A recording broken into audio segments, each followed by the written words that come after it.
Clossington, how the hell are you? I'm doing fantastic, to be honest. I'm doing something of a media circuit to promote my whale of a Substack article. I forget, has it been like a year and a half since the last time I came on to promote my It's stuff? been at Something like least that. that. Yeah, the last one I loved, and I've referenced that one quite a bit. The one on the history of privateering and filibustering. Yeah, I ended up between now and then, I ended up refining it into Knights of the Golden, or was it Knights of the Last or the Final Filibuster? That's what it was.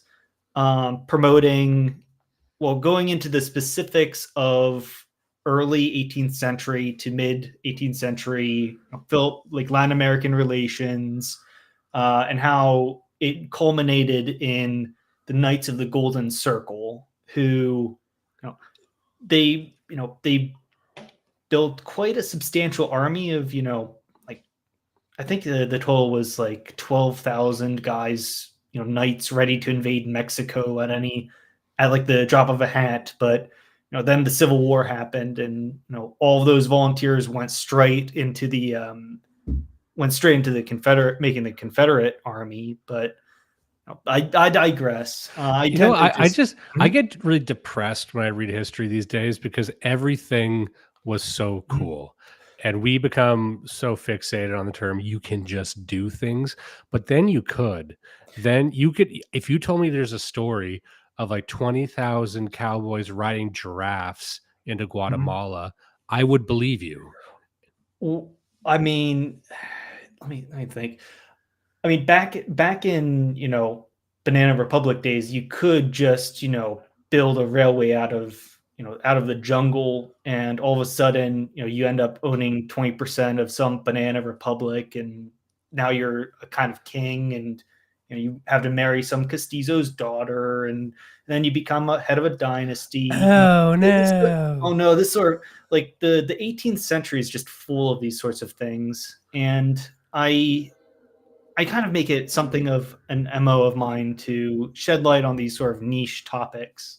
Well, here's what I love about your writing, especially because I'm an outsider, even though everybody I know is American and a sizable amount of Blood Satellite listenership is American. With your writing, your historical writing, and I'm going to toss it up on the screen momentarily. We are, of course, speaking to Clossington, who listeners will recall has been on the show twice before. I've written in the Old Glory Club. You're affiliated with the Old Glory Club, but you have your own stuff that you do as well. In fact, I'm going to just toss this up on screen now I mean, before I forget. I was a founding member of OGC. Exactly. Yeah. But I don't like to pigeonhole Hmm. you. I Well, like the old Clossington that goes after his goals, Clossington. well, I mean, thank you. I'm very flattered. This is Um, him. Look on your fucking screens, guys. This is the power of uh, screens. you Follow this guy you because too can be a niche micro e-celeb. yeah, hey, ain't nothing to sneeze at. And so find the Old Glory Club, find all his writing here. He posted on here. I'm a great admirer of his writing, as I was just saying, because as an outsider, I find that your deep historical dives capture a unique American attitude. And I think that's probably the best way to set up what we're going to discuss. But very lengthy articles, a lot of sources, a lot of information. But when you're reading them, it doesn't feel dry because I've read quite a bit of American history too, and it's interesting. But you start with like a spirit of distinct Americanism. And as we're going into the history of privateering, or in this case, almost like the history of taxes, it's the opposite of dry. And it's just that American attitude that I don't see captured anywhere else. So that's a real strength of yours, in my opinion. Well, I mean, I think my major sin is the fact that I spend about a third to half of my articles with providing full context, setting up characters, setting up the very visceral things that they went through that led them to their respective positions. You know, you, you, what I don't like doing is I don't like to, I guess, even though I ended up doing it, I don't like just throwing dates and people at you, because it ends up becoming kind of a muddled mess. unless you actually set them up. And one of the things I try to get away from is either presenting a very ideological history that ends up saying, taxman bad, they, tar and feather him if he comes into your neighborhood, and or on the converse side, these guys, if you really wanted to paint the original Mingo Creek Society as a certain type of person, yeah, you could paint them as sort of like like redneck Jacobins and The doomsday tax man cultists. suffered its own Madonna whore complex, in a sense. Well, but both of these sort of characterizations end up being kind of true, in a kind of, I don't know. Once we get into it, it's kind of hard to explain, um, but they both arrive at their respective positions for very pragmatic reasons. And if you go into this story, either ideological, or if you don't fully encapture, what the layout on the ground looks like, you kind of miss a whole lot of the personality uh, behind the characters and the Also, events. before we get So, started, I just wanted to touch on this. I'd be remiss if I skip this. I mentioned you in an article recently by name. This is tell oh, even how he's I, forever. I, I think I think you linked me in Now, it too, like I hear people two or three talking. times. I have things come across my desk all day. The word on the street is that I canceled trains. Was that a fair assessment? Uh, I'm a little bit rusty on my obscurantism, so maybe yes, maybe no. I think you did. I think I'm What a like great fully in the picture. ground, belly up. I don't care what anyone says. I love AI. I love whatever's Well, happening. I mean, it's kind of like a church toilet, Yeah. something like that. If I, you're thinking like, but oh, it's he must also, have done yeah. some very complicated prompt to get that, you'd be wrong as shit. It's probably as dumb as you think it is. I'm like, I need a train being flushed down a toilet. And for like 20 images in a row, it said, here, asshole. And this was the delightful result of that. What's I I don't think it's going to its doom. I think it's like, you know, I think there's some sort of cauldron, like some kind of spell, some sort of revival spell going Yeah, on. so just so people know, this was me and Clossington have WWE style beef, and I decided to write an article because you're into trains. Who isn't into trains? And I said, I'm going to write the definitive article saying fuck trains. And here we go. And of course, I ended up talking about hyperstition. I was back on my bullshit, and I mentioned you by name. Anyway, I'm not going to be talking too much about that because the people came to get the goods. And what we're going to look at, I'm looking at it right now. Death and Taxes, published on the Old Glory Club, a wonderful Substack. I was published there even. And this came out fairly recently. Now, We must be going downhill to be letting Canadians on. now, by the way, I'm But making sure I have yeah, this teed up, probably make sure the screen is good. Okay, this is probably a better way to do it. All right, this is a long one too. If anyone can see the cursor on the right there, he gives you a lot of information, a lot of stories, a lot of history here. Very short title that contains a lot. If we could summarize this, I would summarize it almost as just the history of taxes in America and giving us a three-dimensional understanding of taxes, and also the history of the what was it, the Mingo's Creek, yeah. it's the Mingo Creek So Society. if we had to let's start by, if we could summarize this in a few points, sort of the sizzle reel of this to get people into, how would you describe this? Okay, so I divided it into, I guess, three-ish distinct sections, right? So I first lay out, the reality on the ground during the American Revolution, how powerless Congress was, how we didn't have any sort of income, any sort of stabilized currency, and people on the ground really did suffer. And in that suffering and various mutinies and material deprivations, we ended up with a solid generation of ex-veteran Federalist politicians who spearheaded the creation of the U.S. Constitution. Ex-veterans and mercantile guys that wanted to invest in this new startup called the United States of America, and the full justification for it, and how we ended up getting the first U.S. central bank, how we ended up getting our first tariffs, and then how we ended up with the whiskey excise tax. You mentioned something there, the U.S. Central Bank, which sits at the center of so many conspiracy theories in American culture and elsewhere. So I think what was interesting about this article, you would not necessarily take a negative approach to the central bank in America. You would see it as more as a necessity. So I was very careful in actually laying out the case for it as a very pragmatic one, because what if the US dollar, we create, like US coin, and we just start issuing coins and issuing,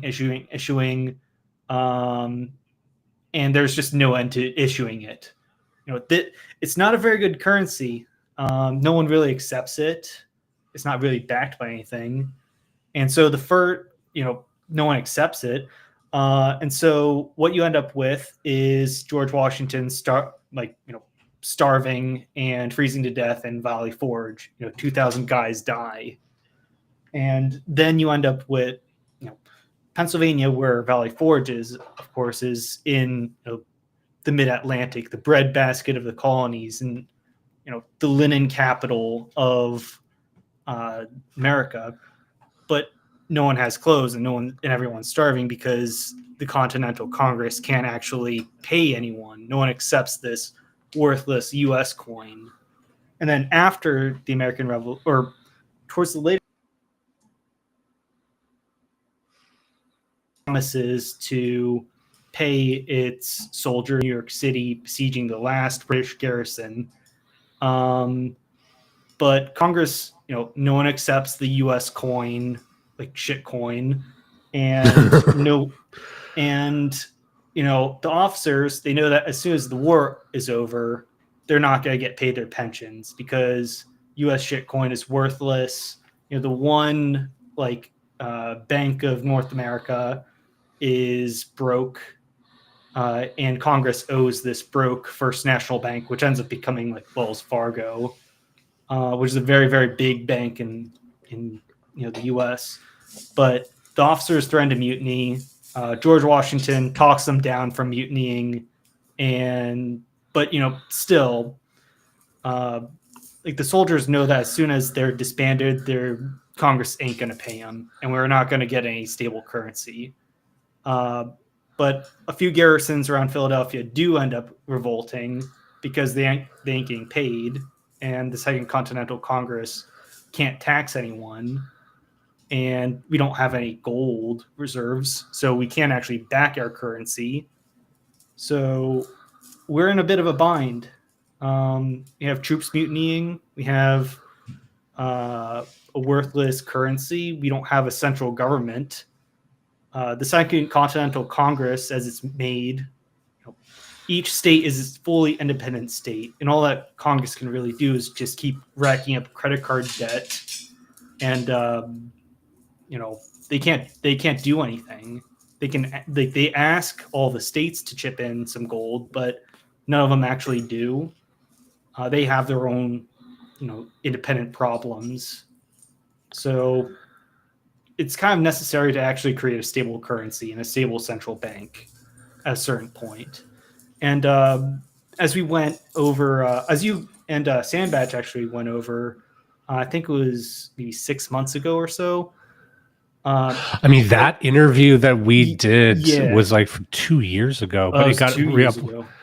I think so, but it got re-uploaded relatively recently to YouTube, but Y- that was an older one. Yeah.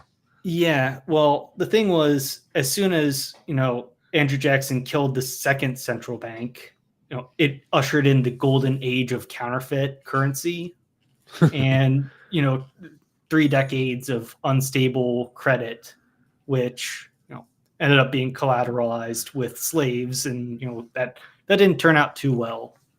Let's Did, just say. did Alexander Hamilton? I'm trying to recall the details of the talk with Sandbach, but was that foreseen by Alexander Hamilton or anyone else that it would like, dissolving the central bank would, of course, usher in an era of counterfeit and anarchy? Well, the counterfeit and anarchy was what preceded the creation of the first central bank. Well, not only counterfeit and anarchy, but also, keep on swiping the credit card without, any taxes to actually pay off the interest. So it's a very, very real issue that needed to be solved as soon as America was created. Now, And it sounds like we're about to get into a modern monetary theory talk, by the way, and Judas ain't here to stop me. well, I mean, okay, so you've got what, like $50 million in war debt. You have a bunch of angry veterans who aren't getting paid. As soon as the U.S. wins its war of independence, we don't have any trade treaties with any European powers, so can't sell goods to the UK. They're heavily protectionist. We can't sell anything to Spain because our diplomats are still working these deals out. We can't sell anything to, well, and also there's this whole French Revolution thing going on. It's kind of a nightmare, and there's no trade and no real federal income. And also we have all sorts of revolts breaking out in the Appalachian backcountry.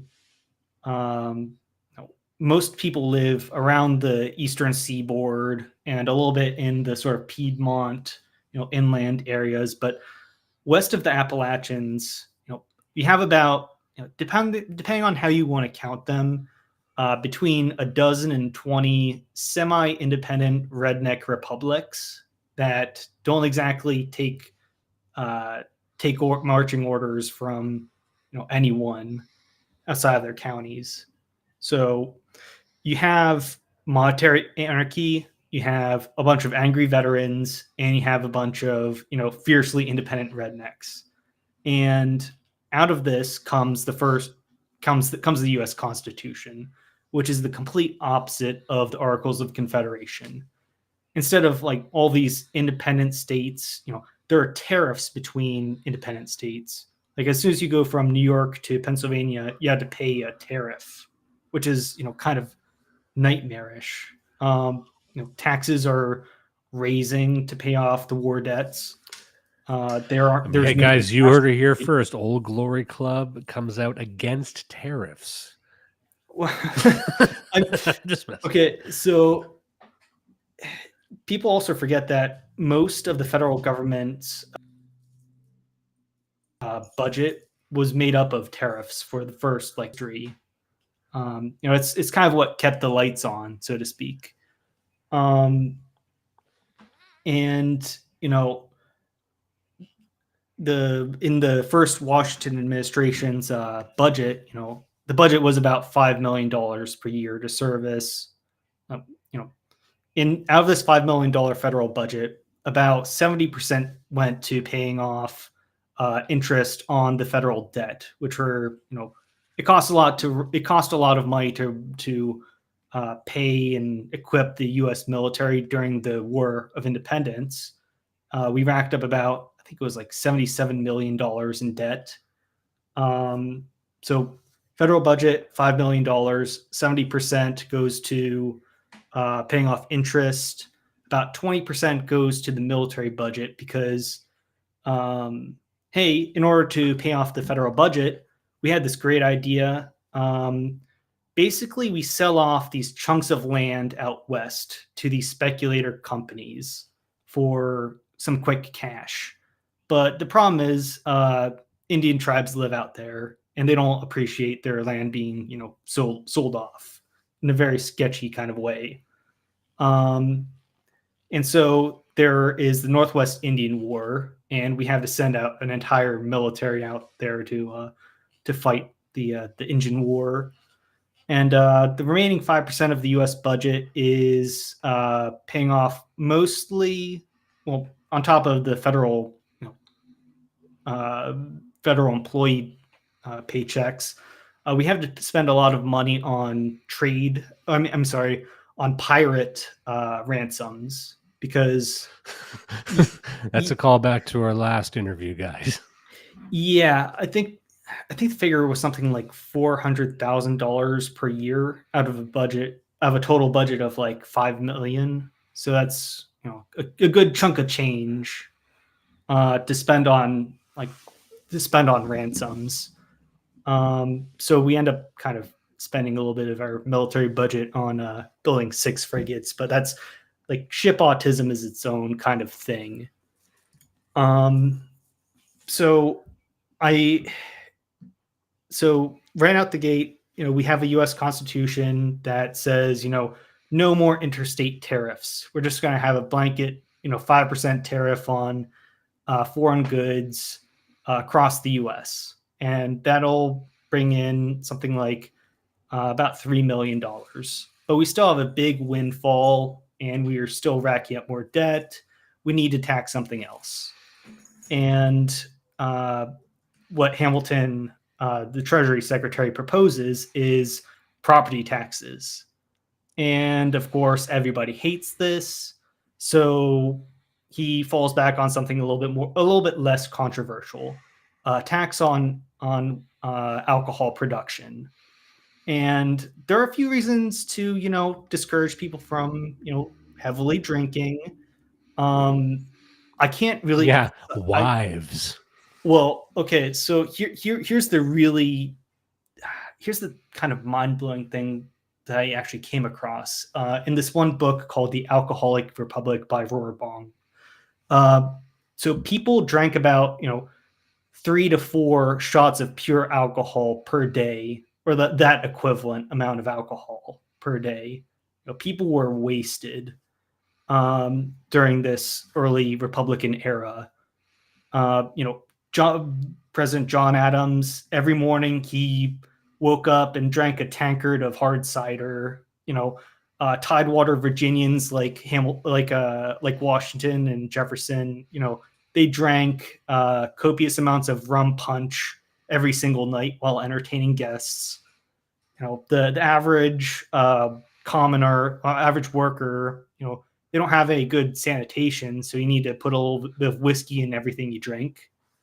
And so everybody's drinking copious amounts of alcohol, and there's some legitimate criticism to try and hamper alcohol consumption. Yeah, I'm gonna stop you right there. I reject any criticism of that.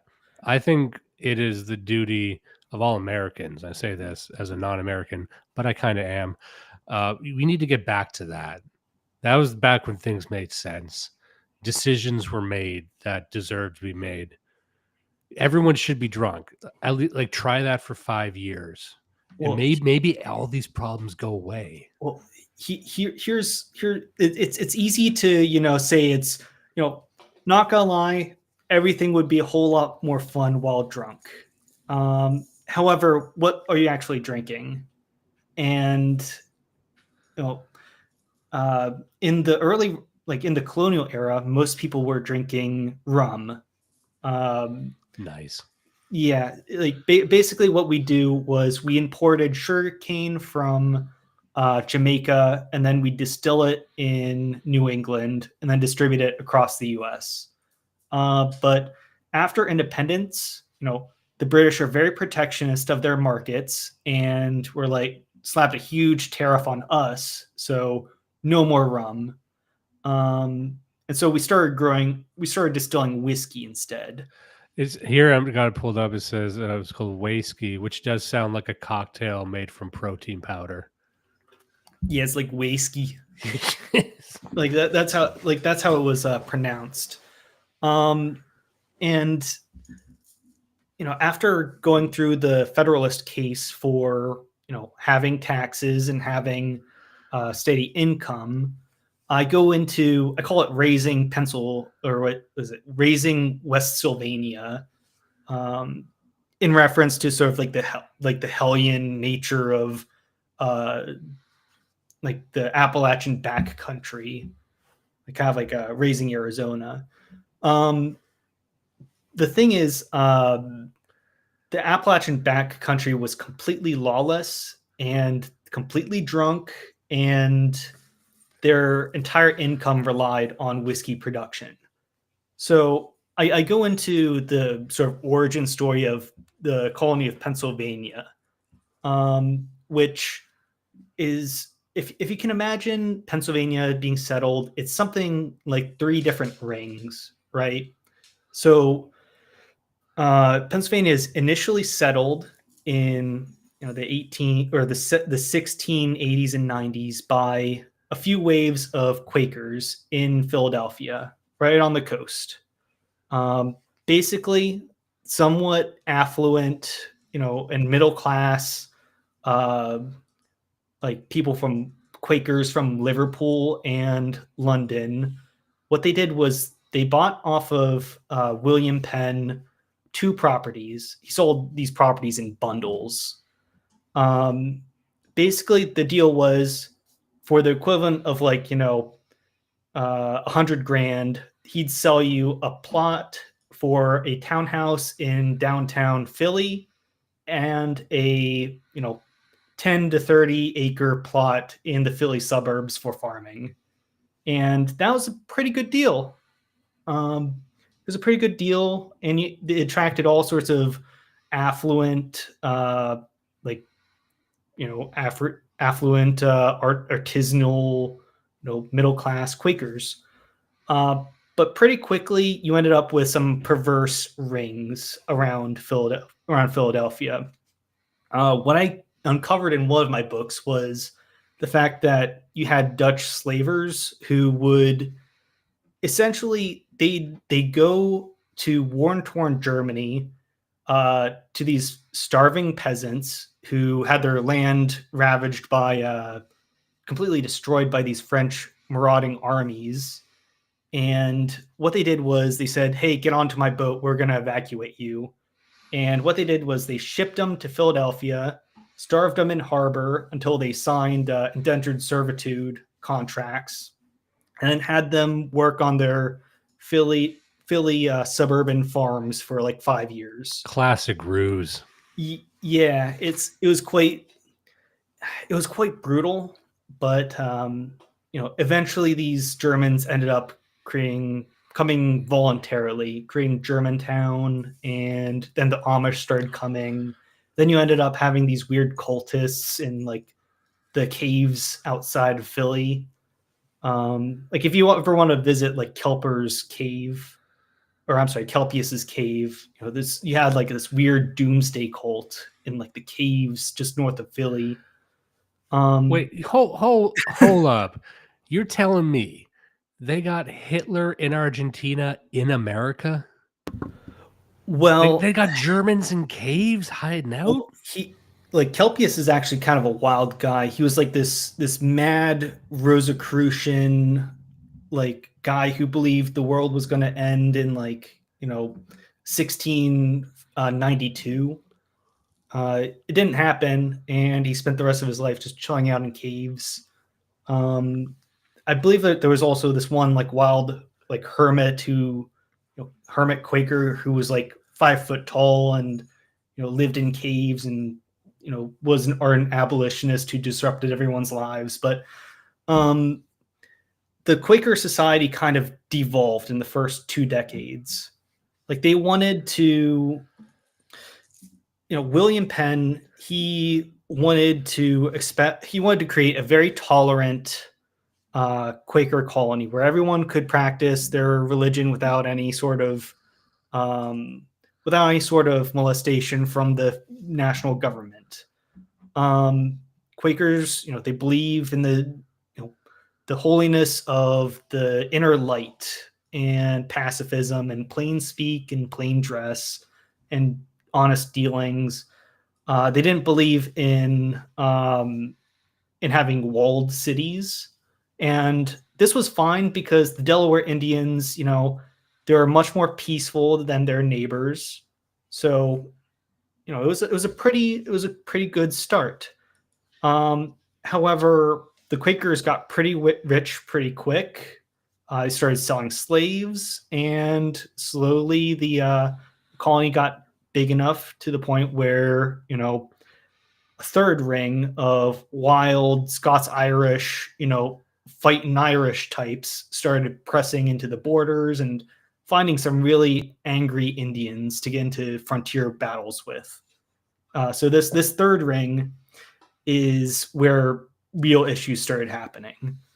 Um, so basically, the Penns, um, you know, they they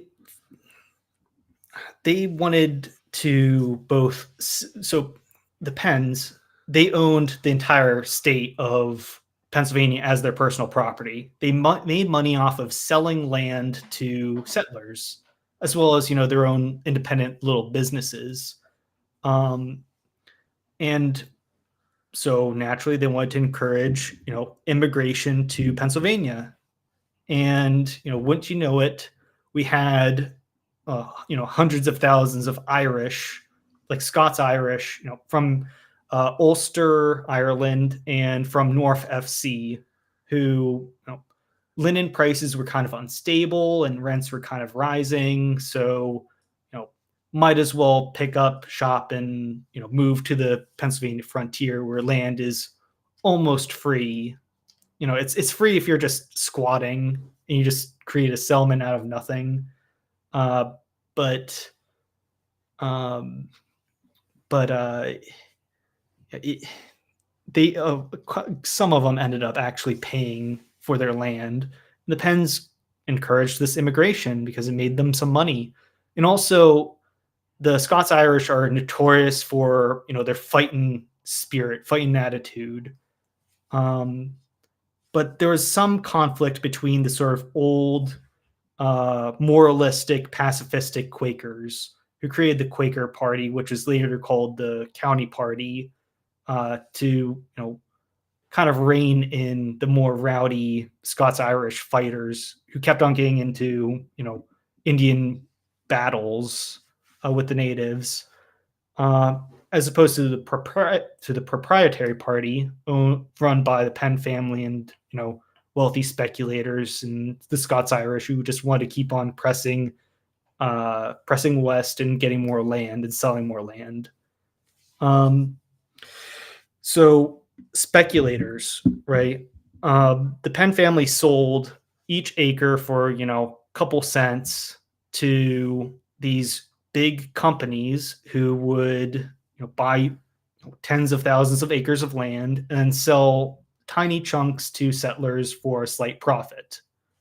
Um, and these farmers, right? They usually didn't have any money because they're like poor Scots Irishmen. Uh, so what these speculators would do would say, "Hey, don't pay us off now, but we're going to charge you 8 to 10% per year interest on what you owe for the deed to your land." And if you're in middle of nowhere like Appalachia, what do you do for money?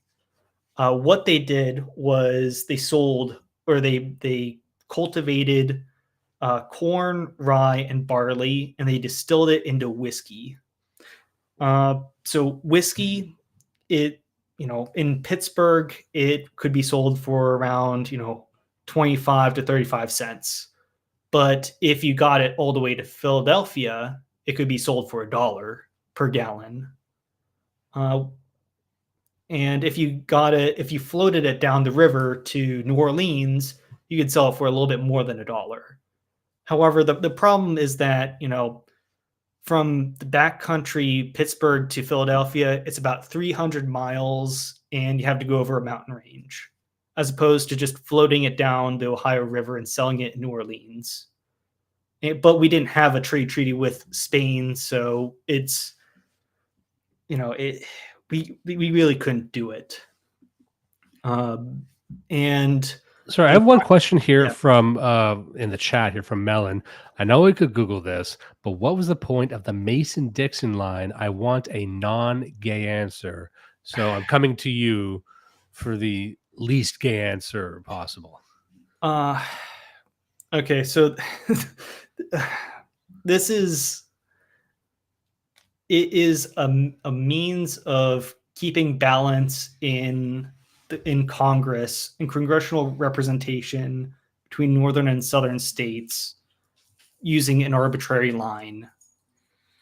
The Mason-Dixon line, north of the Mason-Dixon line, the border between Maryland and Pennsylvania extended outwards. South would permit the institution of slavery. The north of the Mason-Dixon line would not, but that's I'm kind of getting onto a tangent. So I know, I hope to answer the question, Melon. If we want a more detailed answer, maybe we can come back to that. But just tell them for the folks at home what the Mason Dixon line is right Yeah, here. yeah. So the entire livelihood of these backcountry farmers was reliant on distilling whiskey and selling it. And, as soon as you cut that off, or if you made it unprofitable, there goes the entire economy of the backwoods.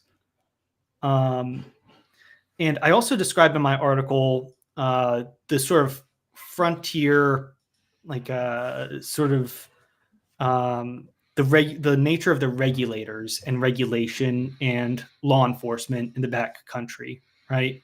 So if in the case of places like Appalachian, North Carolina, this one land surveyor, his name was Herman Husband. He came across this one this one tax collector, fraudulently collected two taxes from 200 farmers, but then never actually gave them to. Oh, it's above this.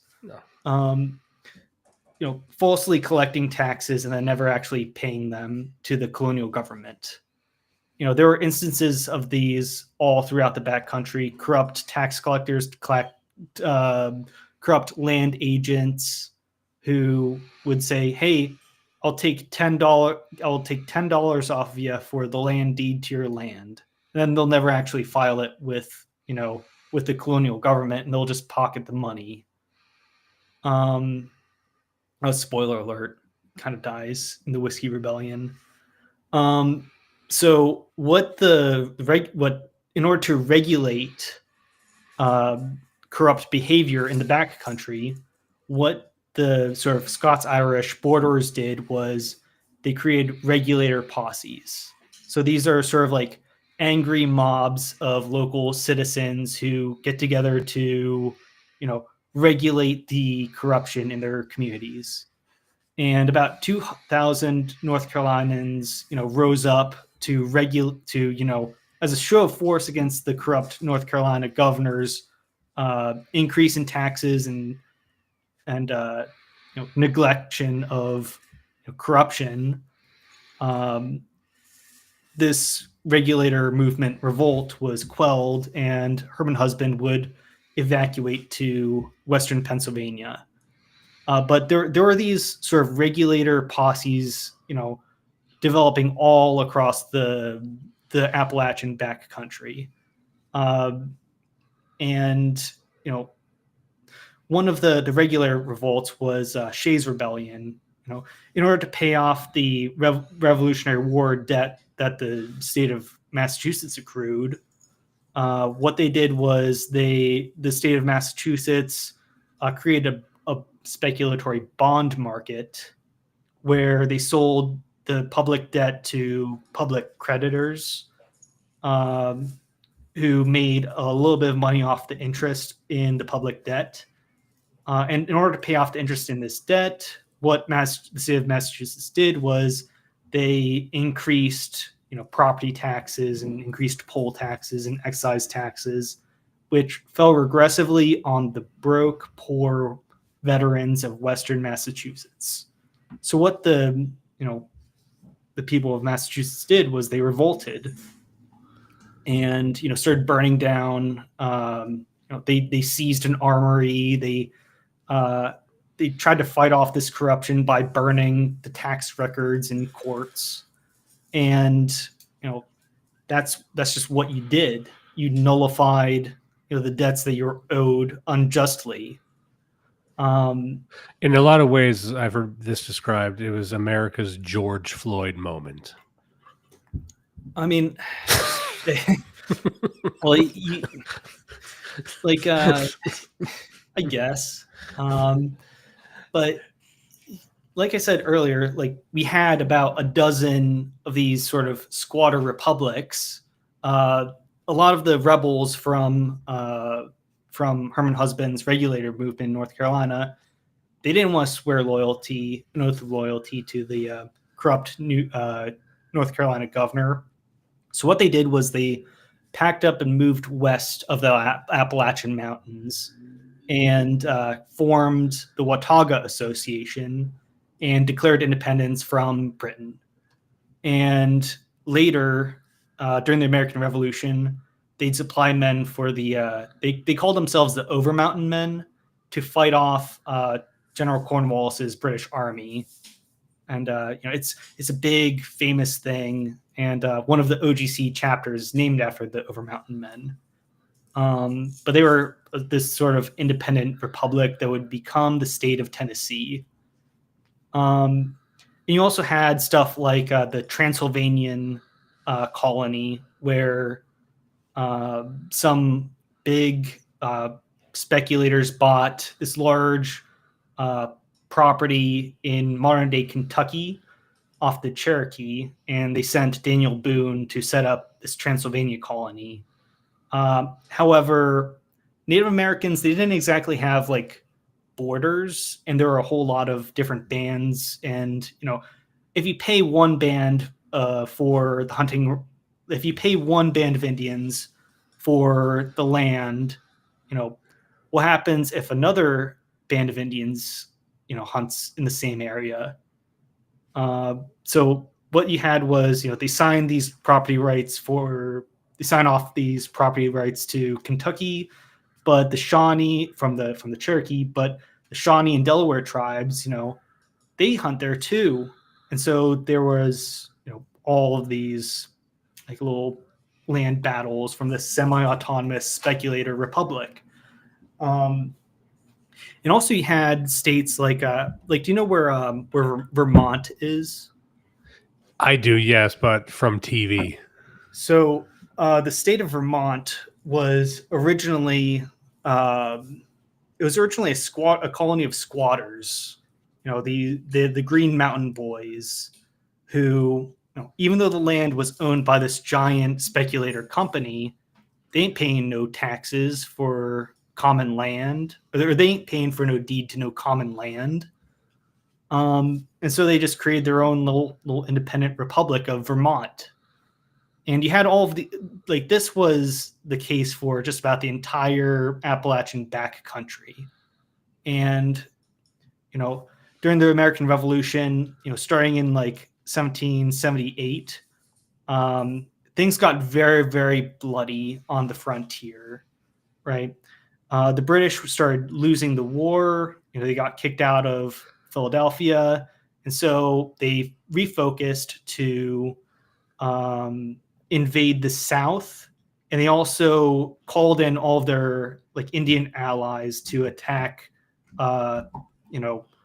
the Appalachian backcountry. I call out the Great Runaway of '78 because basically all of the Iroquois, Delaware, and Shawnee just go ham and try and wage a rather bloody race war against these American colonists.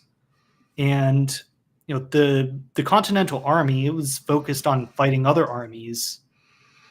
So what you ended up with was very tight-knit frontier militias fighting these brutal backwoods Indian wars. And these Scots-Irish little independent republics banded together, and every single month the guys would get together to you know the guys would get together for the local militia, and they'd spend the morning learning how to march and take orders, and then you'd spend the afternoon shooting, like training with your rifle with your neighbors, and then you start, and then in the evenings you'd have a nice barbecue with your neighbors. And the militia, it's not like a regular military, it's a draft where everyone between the ages of 18 to 46 actually has to participate in the militia. So you actually have to go to the gun range with your neighbors. Like, this is mandatory. And it was a necessity because Indian raids were both common and horrifyingly fierce. So everyone in the backcountry, these are already rough Scots-Irish people, but they were actually involved in these brutal, these brutal wars between colonists and the Yeah. Indians So trying it to. would be pretty common if you were in a militia that you would see active combat. Yes, like almost certainly you would have actually had to participate in these wars. Do you Um, think you need that for a militia to be effective? Because the militia movements are still popular to this day, but it seems the militias of the past, there was a very real threat at your doorstep, and it was more survival, immediate survival rather than hypothetical survival in some sort of collapse scenario. yes, I do have a book called "For the Common Good" by Kaufman that it's on turn of the century, late 1800s, early 1900s, fraternal organizations. And there's a chapter called competitive militancy that goes over how guys would compete to get into the most exclusive gun clubs and like militia like regiments, because you know it's kind of cool to go to the gun range with the local guys, but every once in a while they'd also get called up to put down uppity like union rioters. So there was a sort of necessity to it still in that day too. Um, but it's there was a definite necessity. Like everyone, as soon as you could as soon as a kid was cognizant, he was taught how to load a gun while dad shot the gun from his house if it was under siege from Indians. you know Everyone knew how to arm, like everyone had to own a gun just out of necessity and because they were legally required to.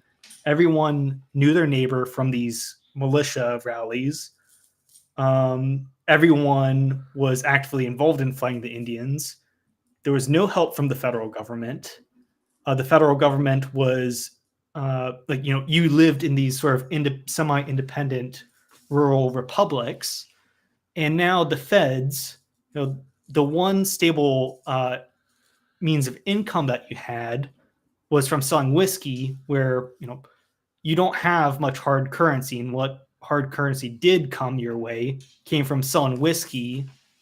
And all of a sudden, all of your whiskey money is just dried up in excise taxes caused by these federalists who, these aren't like federalists. They didn't see any benefit from, they didn't have any help from the Continental Army. They fought off the Indians by themselves. Uh, like tax collectors were corrupt, and this was just, the federal government was just seen as an extra layer of bloat. So what happened after the whiskey excise tax happened was no one paid it. Well, not like, basically no one volunteered to be tax collectors, and uh, just about every like rural community said, like, had their own little county conferences saying, where like, okay, so the federal government does something that you don't like in the early Republican era. What do you do? Someone asked like Anthony Wayne with like a word. Well, I'm going to talk about Mad Anthony Wayne later. Um, but what they did was if you didn't like the federal government doing anything that you didn't like, if you don't like what the federal government is doing, what you do is you get all the most affluent citizens of your county together or region together in a conference, and you put together, a few articles saying, hey, these are the reasons why we disapprove of what you're doing, in a very legalistic kind of way. And it's a sort of show of force saying all of these, like all of the most wealthy guys in our area are going to rally to oppose you. And if that doesn't work, you start litigating, and this is a 99% white area. Like, we do things by the book and legally, even if we are squatters. Um, so what we end up doing is we had a few conferences in Western Pennsylvania. All the most affluent citizens say, "Hey, we don't like this. We're gonna fight this in Congress," and uh, you know that's that's how it all starts. Um, but in Western Pennsylvania, um, we were blessed with this man named John Neville, who is the one guy in Appalachia who decided that he would actually enforce the whiskey excise tax. Um, now, John Neville, he was the richest man in Western Pennsylvania. Like, he came from a wealthy Virginia planter family. Wealthy Virginia planter family. He fought in Lord Dunmore's War, this like Indian war in modern day West Virginia. He fought with George Washington in the Braddock expedition. Yeah, there we go. He fought in the American Revolution. Rising through the ranks of from basic lieutenant to brigadier general. He was in George Washington's aristocratic fraternal society, the Society of the Cincinnatus. And when he came back to Pittsburgh, what he did was he founded this giant business empire. He married I believe he married the sister of. So Western Pennsylvania, we have Fort Pitt, right? It's the sort of hub of all commerce in Western Pennsylvania, and Pittsburgh, it's centered around Fort Pitt, which is a garrison of 100 to 150 guys. It's third biggest town in Western Pennsylvania, aside from Washington and Greensburg. But what Neville does is he marries the wife of the major in charge of the fort, and then he You could marries. do that back then. You could just marry someone's wife. Yeah, and then he marries his daughter to the quartermaster of the fort, and he uses this to get all sorts of nice, cushy contracts with the fort. So he becomes the sole supplier of whiskey to all of these guys, 150, like 100 guys, which paid in federal dollars. He also sets up this nice, like, cushy estate called Bower Hill. He has a nice townhouse in downtown Pittsburgh. He owns like a pottery kiln. He owns like a glass works. He's got all these. He has like slaves. He has 18 slaves working at Bower Hill. He has a 500-gallon whiskey still. If you were lucky, you could get like a 5 to 10-gallon whiskey still. But It was funny is that in the context of the time, I can't tell if 18 slaves is a lot of slaves. And based on what we know they drink, I don't know if 500 gallons is a lot of whiskey back then either. well, so no one had slaves in like the Pennsylvania backcountry, but he did, because he's a Virginian. Most Also, people, back then, you could be the first guy to do a lot of things. He started a bunch of businesses. It's like, how I made my millions, invented a new type of corn with a hat. well, And then you could just do that.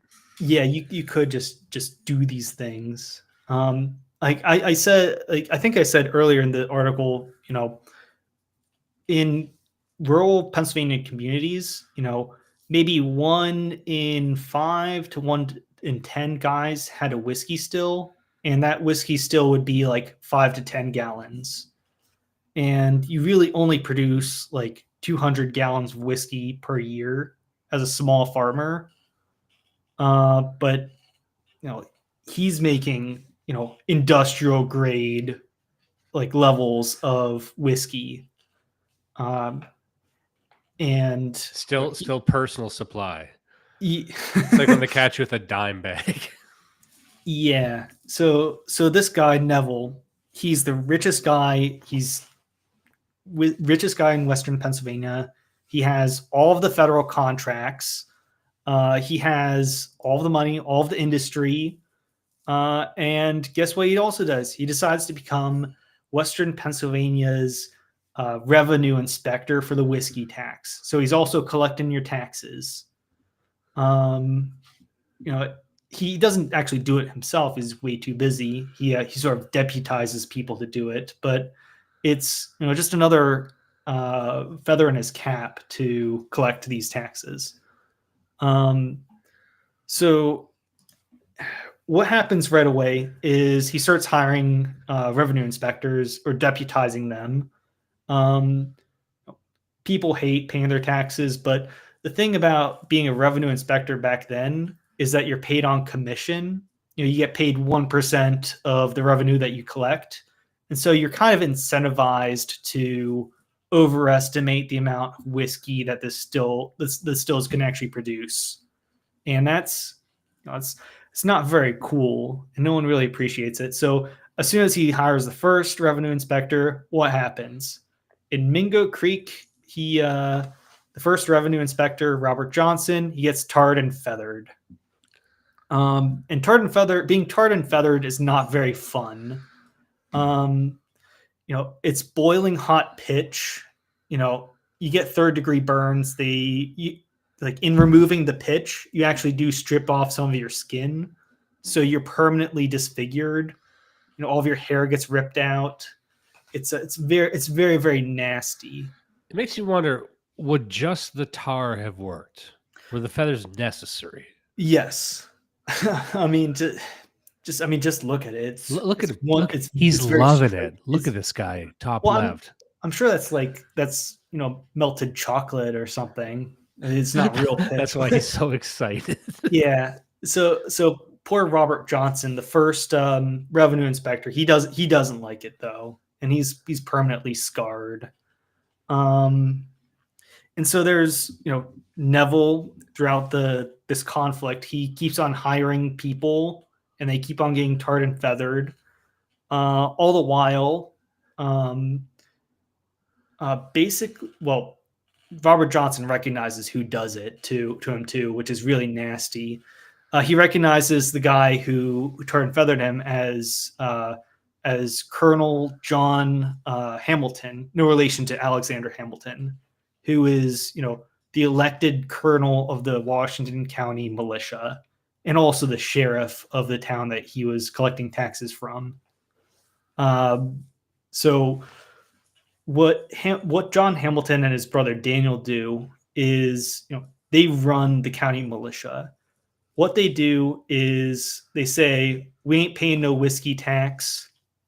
We're not going to allow whiskey inspectors or still inspectors to come in our neighborhood. We're not going to pay it. We're going to enforce. This decision we've made by threatening anyone who does offer to pay the tax. If the tax collectors try to set up an office, or to make sure that they don't through various means and methods of intimidation. And what they do is they create this shadow government called the Mingo Creek Association. And the Mingo Creek Association is just like another one of these redneck republics where the county militia are actually, the county militia actually becomes the government. Like they just say we're not going to follow the Pennsylvania nominated judges. We're going to set up our own people's courts. We're going to make our own we're going to write our own school curriculums. We're going to, nominate our own uh, state assemblymen through our own elections and our own electoral process. And we're not going to secede from the union. We're just not going to follow any federal laws.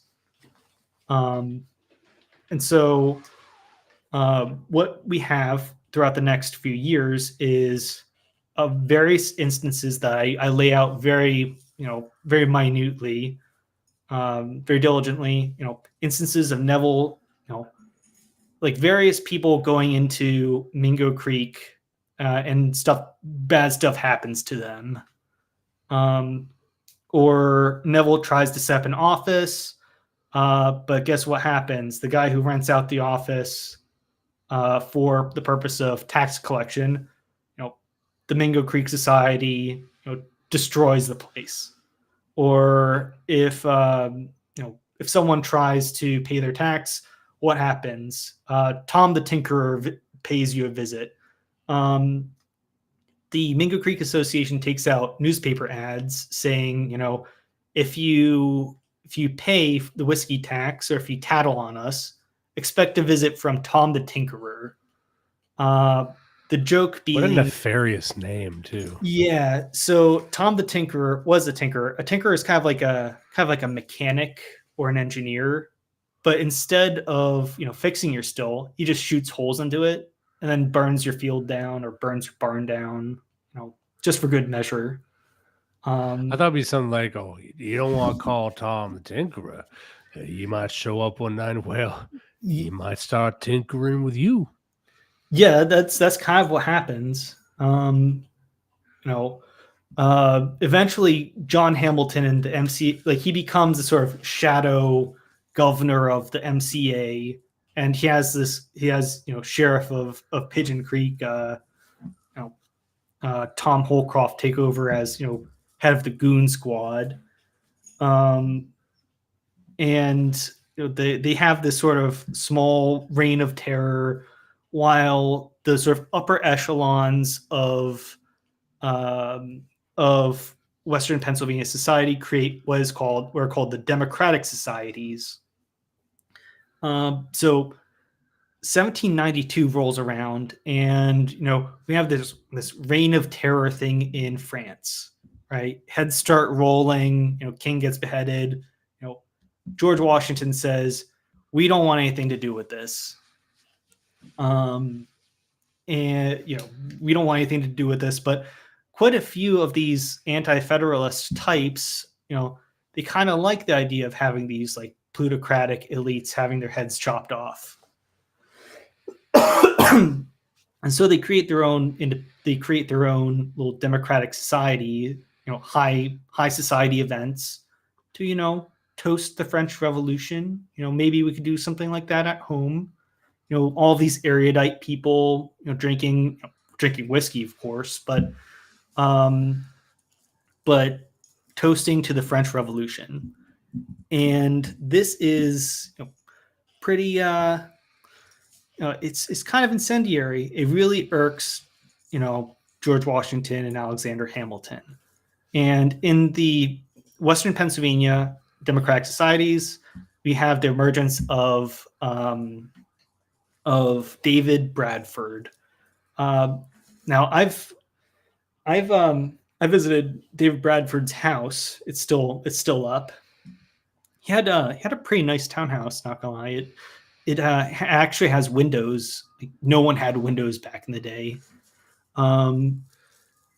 But David Bradford, he's an appreciator of the French Revolution, and he says, "Hey, maybe we should do something like that here. Maybe we should start, Typical bougie sort of revolutionary. Yeah, he's a bougie revolutionary.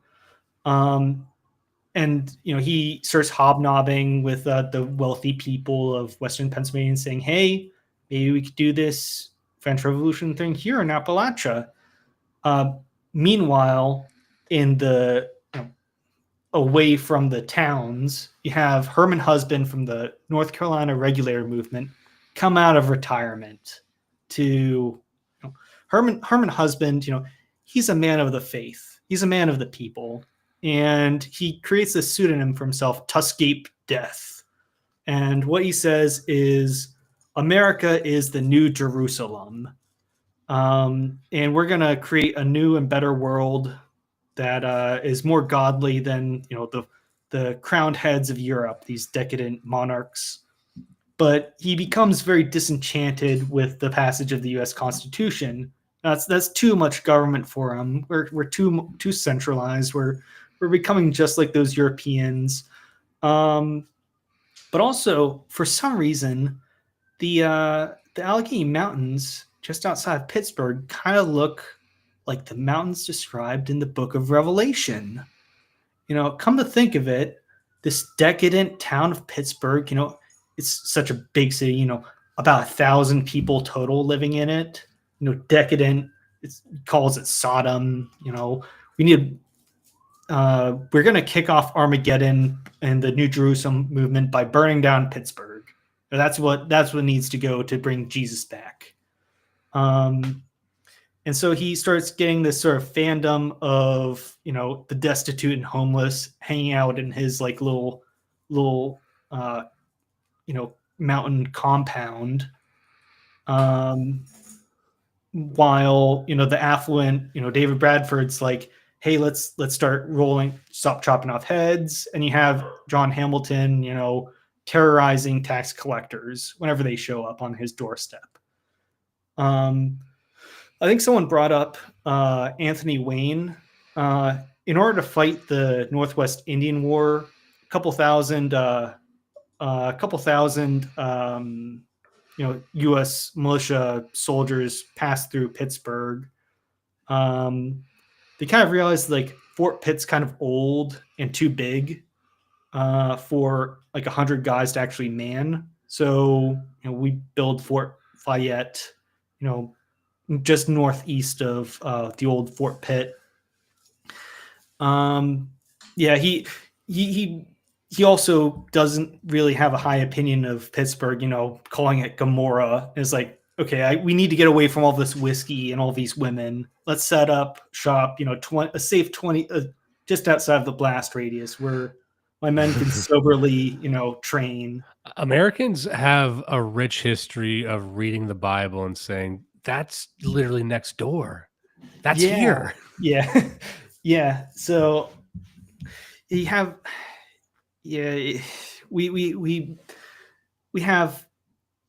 certain tendencies, and it's a bipartisan issue too, because as I state, you have anti-federalists, Democratic Republicans like Husband, who say, the political opposition is literally Satan. But at the same time, the Federalists have, Jedediah Morse, who says, these anti-federalists, these anti-government types, do you know who is also anti-government and wanted to overthrow the monarchies of Europe? The Illuminati. And guess who else is in the Illuminati? Thomas Jefferson, Thomas Paine. He names like 800 people.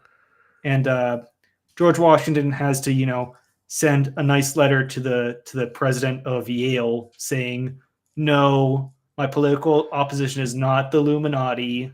Calm down. Methinks the lady doth protest too much. Yeah. What did he mean by this? Just writing a letter. I know we're guys. I'm getting ahead of this.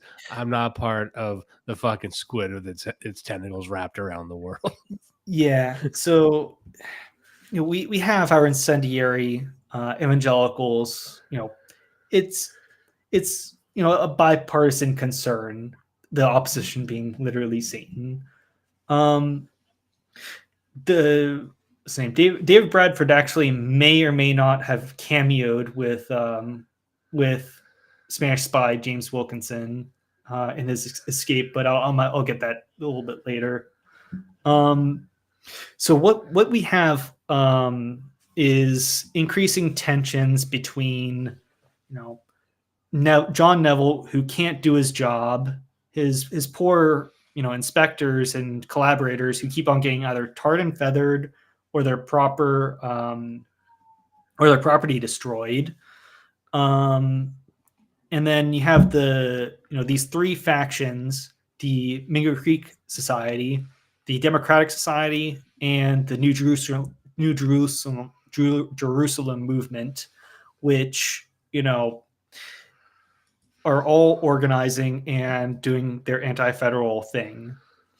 So this eventually comes to a head where you know where the federal government has just about had it with the whiskey tax dodgers.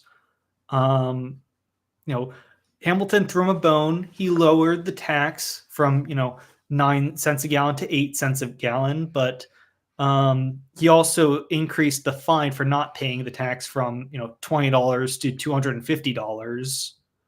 Um, and you could only really pay this tax in a federal court located in Philadelphia, 300 miles in a mountain range away from Pittsburgh. And, people only made between like $20 and $100 a year. So imagine having to pay like 10 times your salary in fines for running a business that isn't making a profit because you have to pay the tax that you're being fined for. So no one's paying it. But eventually we have this gentleman. His name's Lennox. He's sent out to actually start serving writs to people who have dodged their taxes.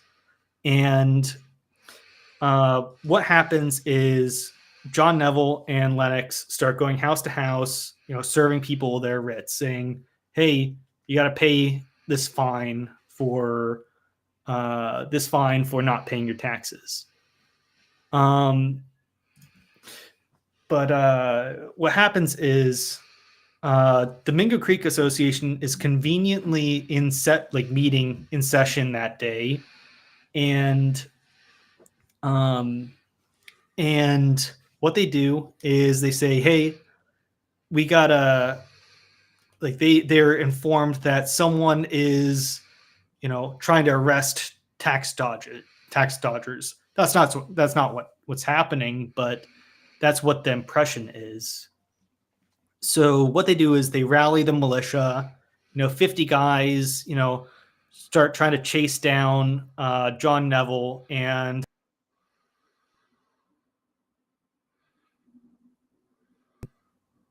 Neville retreats to Bower Hill Estate, and the militia follow him back home. And about by the time that they get back to Bower Hill, they only have 37 dudes besieging this house of this one wealthy Virginian, his 19 slaves, and a few of the women folk. And what kicks off is the first Battle of Bower Hill, where the militia try and besiege John Neville's house. It doesn't go too well. John Neville, snipes some poor guy in the head.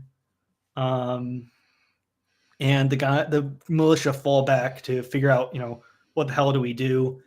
They think that Neville might have a cannon somewhere in his house. It's a big 2-story mansion. He's got to have a cannon somewhere, and we don't want to get blown up. But we also don't know what we're supposed to do. So they retreat back to their local militia point, and basically the MCA, they send out runners saying, "Hey, we're going to fight the feds. They're starting to arrest our folks, so we gotta rally." And so about 500 guys across the 5 counties rally to Bower Hill. They create their own little flags, and they have their own little band, and there are 500 dudes there. Meanwhile, John Neville, gets like a dozen guys from a Fort Pitt to reinforce his house. You know, uh, he gets about a dozen soldier feds from the fort to reinforce his house. He gets additional feds like federal marshals to help reinforce him. His son and these two other U.S. marshals try and get to the mansion, but his son doesn't arrive on time. They hear the Mingo Creek Association band coming, and Neville, he gets the hell out of there. He hides in this nearby ravine, and the 500 Mingo Creek guys, they encircle the mansion, and they send out they send out one of their emissaries, and he's like, all right, we just want John Neville, give him up. uh, Major Fitzgerald, I think his name is, um, says he's not home, and what right do you have to arrest this man? You know, the Mingo Creek guy is like, all right, let me talk to my boys. Um, and so he goes back, another flag of truce, and says, hey, uh, we would like to search the mansion for John Neville, but also, the women and children can leave, but we'd like to search the mansion. And, the women and children leave. But then, third negotiation, like someone from the mansion, we don't know who, but shots break out, and there's a firefight for a few hours in which, the lead negotiator from the Mingo Creek Association gets, shot in the thigh and bleeds out to death. And, this firefight goes on for a few hours, and eventually, enraged that the lead negotiator, who was like, he had a little white flag and was trying to, broker negotiations, he gets shot. So in a rage, the Mingo Creek guys start burning everything to the ground. They first start by, we burn down the barn, we burn down, the well, and then they start burning down the slave quarters. And then the mansion actually gets caught on fire, and everyone has to make a beat. All the feds had to make a beeline to the woods, but they get captured. All of John Neville's property gets either looted or destroyed. Only the slave quarters, only one building in the slave quarters actually remains. And the Mingo Creek Association captures the feds. And, okay, what do? You've caught about a dozen or so feds. How many of our audience have themselves imagined this moment? Let's just leave it at that. Go ahead. Yeah. So there's sort of like a question time, what do you do with, a dozen glowies, and while you're surrounded with, 1,000 of your homeboys? Because guys keep on filing in from the 5 counties of Western PA. And, all of the affluent citizens of Western Pennsylvania have to start, they had to keep their hands clean of associating with the MCA, because, it's, you don't want to fight. You want to tastefully fight the good fight. You don't want to be associated with burning someone's house down. But the affluent citizens can't really, they can't really ignore the fact that there is an actual revolution going on. A bunch of liberty poles go up, in solidarity with the revolution. There are various conferences where the wealthy of the wealthy men of Western PA, try and give their 2 cents.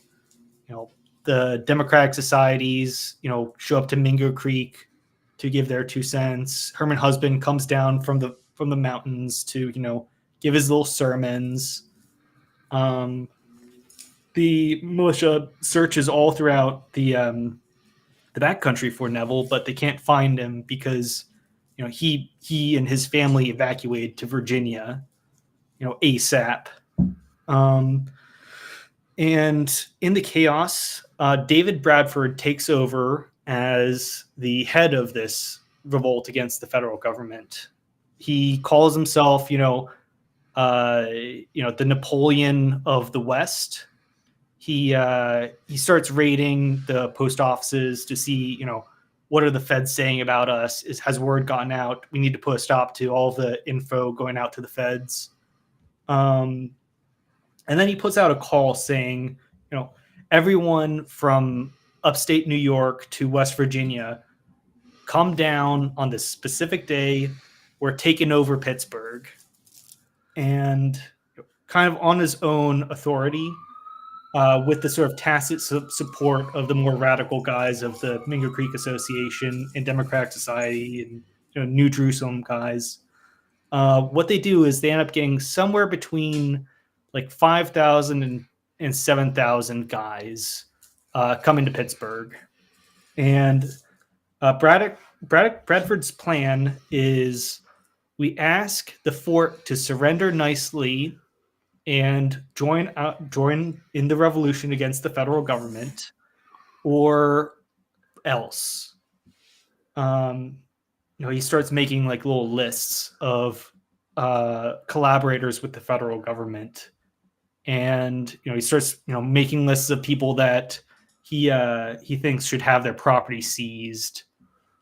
And it's he wants to kick off a French Revolution, and instead of having his revolution kick off and go successfully, what happens is he really did think it was going to happen. He had his wife make him like a nice like general's uniform with like fake medallions. He got himself like a little braided white horse. He wanted to look the part. But what happened was his assault on Fort Fayette didn't go so well. One of the protagonists of my article, his name is Hugh Henry Brackenridge. Brackenridge was he was nominally a Federalist, but he always had his county's back and always supported his neighbors with integrity and their economic interests. So he opposes the whiskey tax, of course. But Brackenridge is a very interesting guy. He founded the University of Pittsburgh. He founded the Pittsburgh Post-Gazette.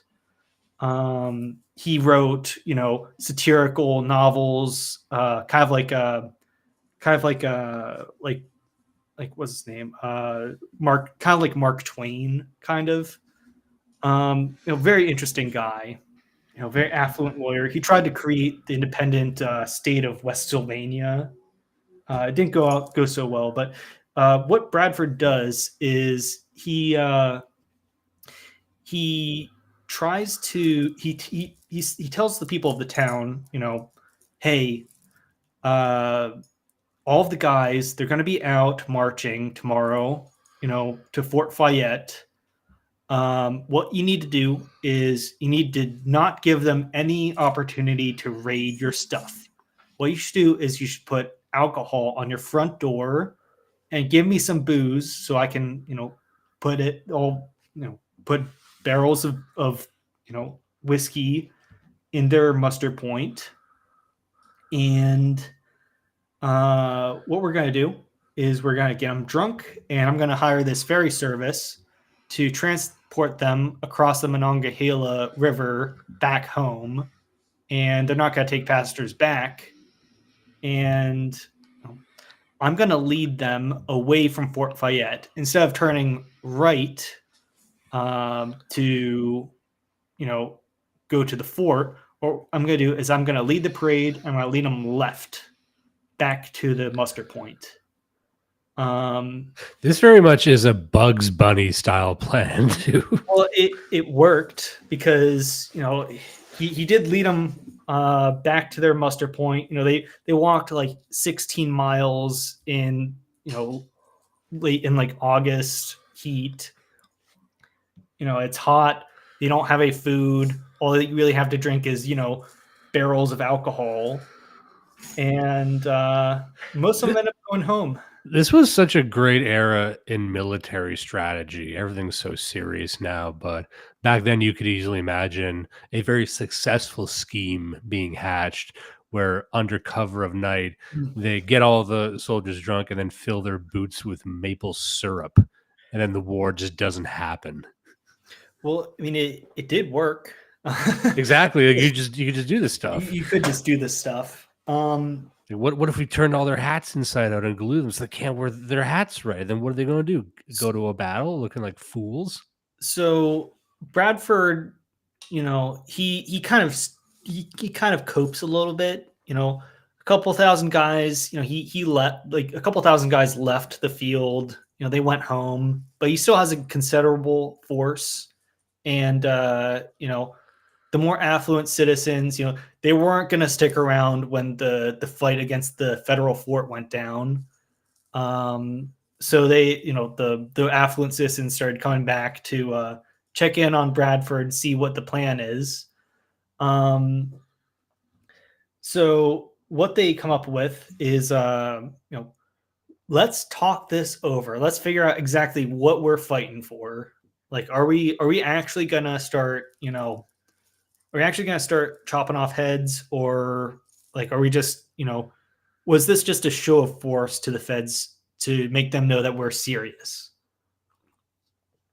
And so, over the next couple of weeks, they, they devolve into, petty debate. I do note that on top of the five Pennsylvanian counties that revolt, two counties in West Virginia end up revolting too. They kick out all of their feds, like all the feds in their towns, and you have seven counties united against federal rule with 7 stars and a nice no excise tax, slogan attached to the front. And well, that's one half of the old Glory Club Mingo Creek Society's flag. So what happens is that we really don't know what the plan is. All of a lot of the hardliners, they go home kind of drunk. Bradford, he wants to go full Napoleon mode, but no one else will actually, not enough actual people with actual backing, like with real political authority, back him. It's just a few of his immediate group that want to do this. So it kind of just fizzles out. But the feds eventually do catch wind of what's going on, and what George Washington does is he goes to his cabinet and is like, all right, there was a shootout with the feds, and this angry mob, they're still kind of camped out there. They're still camped out there, and they're still a threat. So what do we do? So Hamilton says, I've been telling you for the last few years, we need to send troops out there to quell the rebellion. But his anti-federalist, Rutledge, Secretary of State, is like, no, I think we just need to negotiate a peaceful stand down before anything. Or I'm sorry, Edmund Randolph. Let's negotiate with them peacefully before sending out the troops. And Washington is like, all right, let's do both. And so what he does is he he rallies the militias of Pennsylvania, New Jersey, Virginia, and Maryland. Um, he nationalizes those 4 states' militias, uh, and says, "All right, we're gonna take 2 armies, right? Uh, Virginia, you know, Light Horse Henry Lee, Virginia governor, you and the Maryland guys are going to go to West Virginia and reestablish federal control over West Virginia. Then you guys swing north to Pittsburgh. Meanwhile, Washington and his Philadelphia and New Jersey guys are going to march to Pittsburgh, on their own." Um, I found it kind of ironic that Light Horse Henry Lee was actually the father of Robert E. Lee of Civil War fame, which is a little nice, cool little factoid. Uh, it's also kind of strange reading the correspondence because in the U.S. Constitution, um, the the president he's commander in chief of the military, but we've only, what does it mean to be commander in chief of the military? Washington translated that to be, I'm literally obligated to lead the guys into war to put down these rebels. And so he led the Pennsylvania and New Jersey guys out to march on Pittsburgh. So absolute chaos. Back in Pittsburgh, like Brackenridge and Bradford and all the other guys kind of hammer out exactly what they're going to do. Like I say in this passage right here, Bradford's like, all right, what did the French Revolution guys do? They established a committee of public safety, and we start chopping off heads. But cooler voices prevailed. Gallatin was like, all right, what do we actually have to justify chopping off heads? Like we literally, we literally fought the feds and, caused a riot. Why are we going to resist them? And Bradford's, he waxes poetics, infringements on our natural rights, whatever. Brackenridge, he's like, okay, the feds are going to send their army up here. Let's have a nice stand down. We rally, a couple thousand guys. We're going to meet their guys, and we're going to, peacefully disassemble. We promise we're not going to battle the feds. This doesn't really go down. Instead of actually, raising an army to fight the feds, what happens is George Washington sends out essentially an ultimatum saying, hey, swear an oath of loyalty to the federal government or, suffer the consequences. And, the representatives in Pittsburgh of this conference, they through various electoral shenanigans, end up coming to the conclusion that we aren't going to fight the feds, and we're going to swear an oath of loyalty to the federal government, and and we're actually going to start paying our taxes. Rather than so about 2,000 guys in Western Pennsylvania say, I don't trust this oath business, and I don't trust being occupied by these feds, this Fed army. We're not going to pay our whiskey taxes. We're going to go west to the more lawless state of Kentucky. We're not going to get slapped with this $250 fine. We're going to go west. And David Bradford ends up going west, along with a lot of the guys in the Mingo Creek Association. So, so eventually, the guys end up going.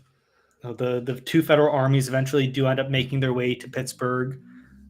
George Washington, he's getting a little bit old. He's getting a little bit senile. Um, he's getting a little bit senile, and he's also suffering from these really nasty back problems. He kind of he has to be driven out to Pittsburgh in a little carriage, but every once in a while he'll go out onto his horse just as a show of solidarity with the guys. And as soon as they get to Bedford, which is like the easternmost of these rural counties, um, he basically sees that we're not actually getting any resistance. In fact, like Bedford County, which was home to Herman Husband, they're actually celebrating us as liberators because they don't really like this Herman Husband guy, anyways. He's kind of a psycho. Um, so Washington is like, all right, Hamilton, you take control of the army. I'm going to head home. Um, and so what Hamilton does is, like Washington said, I trust your judgment. Here's a list of all the tax dodgers that we wanted to have fined, and make sure that everyone swears their oaths of loyalty. Hamilton is, he does not like these tax dodgers at all. He doesn't like them one bit. And what he does is, rather than having a nice, neat process where everyone wears oaths of loyalty and pays their taxes, what he does is he tries to round up everybody associated with the Whiskey Rebellion in one single night. Basically, in this one like freezing cold, like late November night, there's like a snowstorm going on. He has a list of a couple hundred names of New Jerusalem guys, Mingo Creek Association guys, Democratic Society guys. And what he does is he has his large army try and arrest everybody involved in one night. A lot of them already got away, but about 150 didn't. It's called the Dreadful Night because the feds break down your door. They don't let you grab your clothes, and then they haul you and they stick you in the basement of some dank tavern for a few days without any like fire, food, or water with other prisoners. It's not very fun. And also, the feds actually don't have much evidence that any of these guys were involved in the places that they say that they were involved. And they're not going to rat each other out. Like no one's going to testify. So the federal courts, the federal judge in charge of actually persecuting these guys, ends up letting just about all of them go because he can't find any witnesses to prosecute them. So he sends about like 20 some guys, including John Hamilton and Herman Husband, to Philadelphia to be tried for treason. And they end up marching. These 20 some guys, I think it's like 24 guys, out to Philadelphia, over the mountain, 300 miles. They finally arrive in Philadelphia on Christmas Day. And people in Philadelphia they really hate Pittsburgh, like Pittsburghers. These are the sons of wealthy Quakers and mercantile folk. And instead of these like big burly mountain men, they find these like emaciated, starved, ragged, no shoes on their feet, these like poor prisoners. And when they actually do try these prisoners, there's very little actual evidence that they did or said anything incendiary.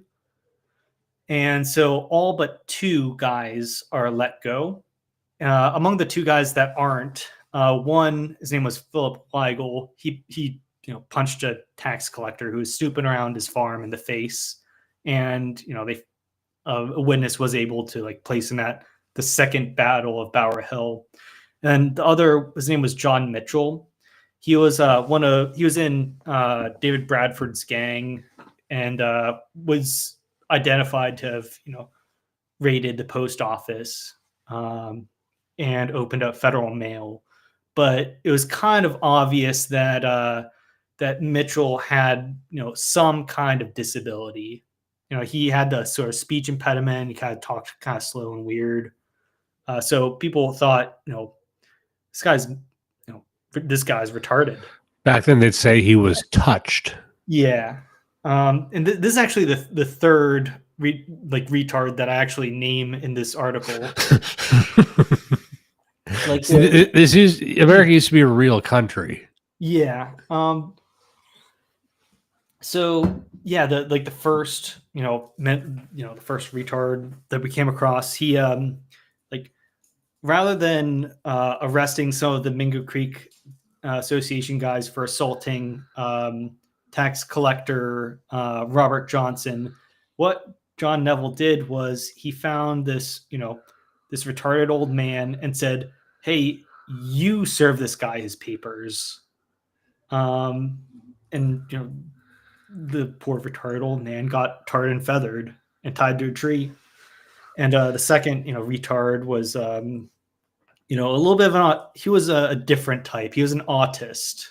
He was he was a school teacher from the East, coming to Pittsburgh to teach the young ones basic reading and writing.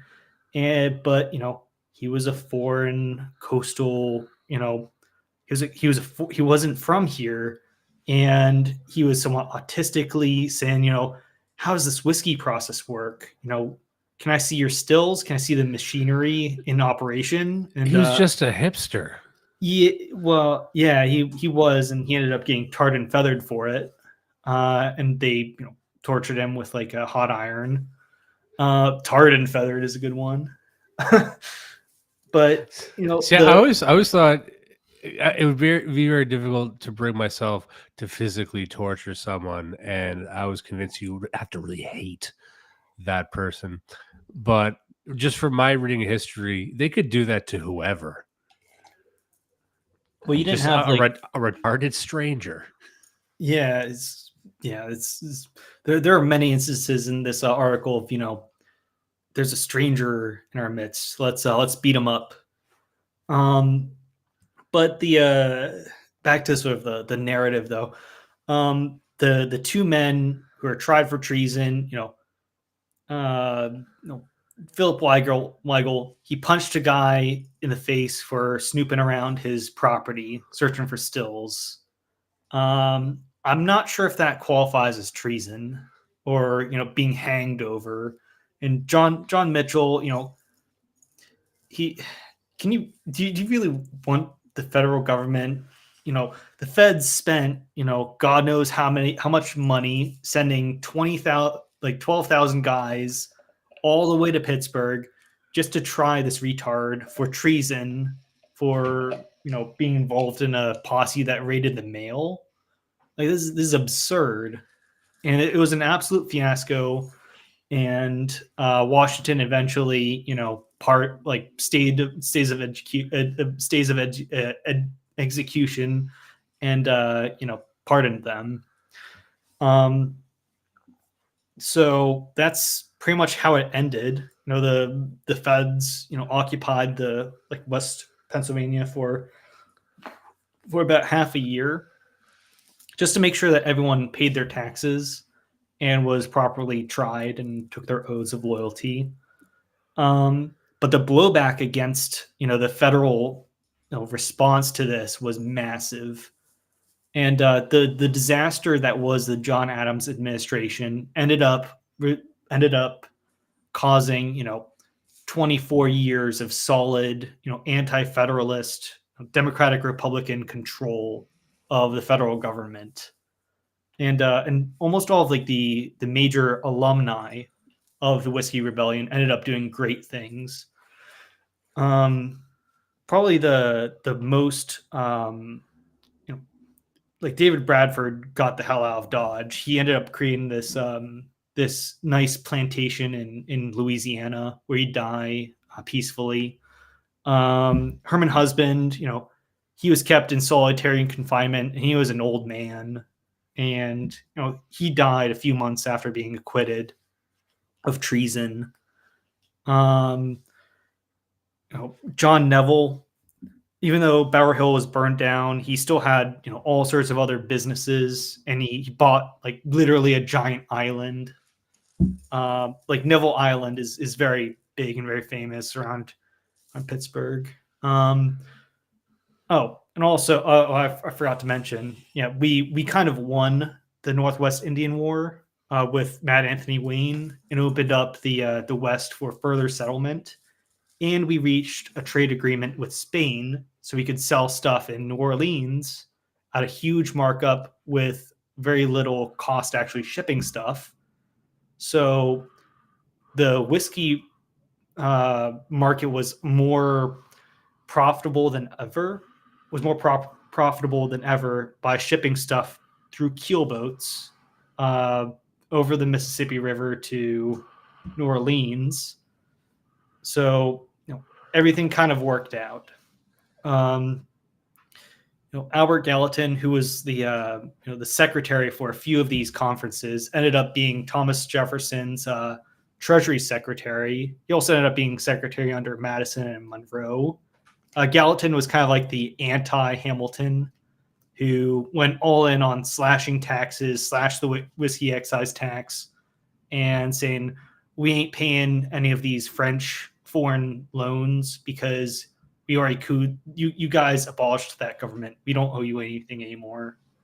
But yeah, that's let's see, who else was there? I'm pretty sure I forgot to mention that I believe Hugh Henry Brackenridge, he went on to found University of Pittsburgh, and he ended up writing a few more satirical novels, and he ended up I think he ended up being a Supreme Court or a state Supreme Court justice or something like that. I know I'm forgetting a few other alumni, but eventually the whiskey excise tax was abolished, and yeah, that's just about it. It's really a fascinating article. I think we covered. I mean, we did cover pretty much everything. I know we actually have to get going soon. I was curious if there's a final part here about the legacy of Mingo Creek Association, and maybe you want to bring that to the forefront now because there is a group with that namesake. Yes. So the Old Glory Club chapter, based out of Pittsburgh, we named ourselves the Mingo Creek Society after the Mingo Creek Association, because in terms of local history, that is underappreciated. Pittsburgh is known for a few things historically. There's the Homestead Strike, which gets wildly the narrative around that is wildly distorted. And then there's also the Whiskey Rebellion. But the thing is, no, everybody is taught that there's a Whiskey Rebellion. Everyone in high school learns that there was a Whiskey Rebellion, but no one actually knows what happened. And I figure it's a little bit of an edgy, esoteric reference to this sort of shadow government. But I think part of the reason why I wrote this article was that they eventually were vindicated in what they fought for. And the excesses of the Adams administration vindicated exactly what they feared. Hamilton ended up, what John Adams did was, he brought in property taxes, and he blew out the federal budget. He, he created all sorts of extra spending, programs. Hamilton invested in all sorts of boondoggle project, like infrastructure projects, creating creating all sorts of factories and and toll roads that ended up going bust, all for the sake of these wealthy, elite coastal creditors. And that's exactly what the anti-federalist Democratic Republicans thought was going to happen. But at the same time, I wanted to, in this article, give Hamilton his due, because at a certain point, it was necessary to create a central bank to manage the debt and to have tariffs to actually pay off this debt and have a stable currency. Because cheap crypto America Bucks coin wasn't going to fly. And if we, something needed to give.